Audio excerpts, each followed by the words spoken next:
इधर चीन की फैक्ट्रियों में तैयार हो रहे सामान को भारतीय बाजार में बेचने के लिए कंपनियों को अब सख्त क्वालिटी नियमों का सामना करना पड़ रहा है। रिपोर्ट के मुताबिक ब्यूरो ऑफ इंडियन स्टैंडर्ड यानी कि बीआईएस ने चीन के सामान की क्वालिटी चेकिंग बढ़ा दी है।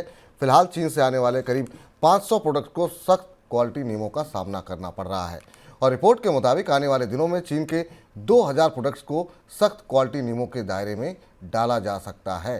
सर, चीन के सामान पर इतनी सख्ती क्यों हो रही है और इसका असर क्या होगा बाजार पर? सरकार ये कोशिश कर रही है कि चीन से आने वाला जो इलेक्ट्रॉनिक्स और इलेक्ट्रिक का सामान है वो वैल्यू एडिशन के साथ आए। ये भी बड़ी दुविधा है सरकार के भीतर, क्योंकि सामान भारतीय बाजार में चूंकि ऐसे सामान उपलब्ध नहीं है, इसलिए इनकी मांग और इनकी खपत भी ज़्यादा और मांग भी ज़्यादा है।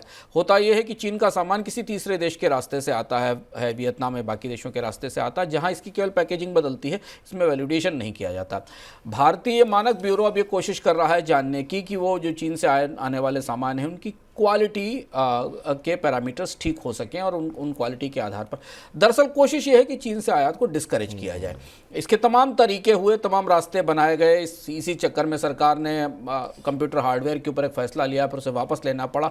तो अब कोशिश हो रही है कि जितना जहाँ तक हो सके चीन से आने वाले आयातित सामान को सीमित किया जा सके। जबकि क्वालिटी की शर्तें लगाई जाएंगी तो शायद उनका आयात सीमित हो सकेगा, लेकिन इसका असर जो देखना वो महत्वपूर्ण ये होगा, क्योंकि भारत इलेक्ट्रॉनिक्स गुड्स के मामले में, कंपोनेंट्स के मामले में, बहुत सारे फिनिश्ड प्रोडक्ट के मामले में चीन पर निर्भर है। और इसलिए इस तरीके की जब शर्तें आएंगी तो उत्पाद महंगे होंगे भारतीय बाजार में और उनकी कीमतों में बढ़ोतरी होगी। लेकिन कोशिश ये की जा रही है कि प्रोडक्ट्स को आइडेंटिफाई किया जाए और ऐसे प्रोडक्ट भारतीय बाजार में लाने से रोके जाएं जिनमें किसी दूसरे देश में कोई वैल्यू एडिशन नहीं हुआ, यानी उसको और ज़्यादा बेहतर नहीं किया गया।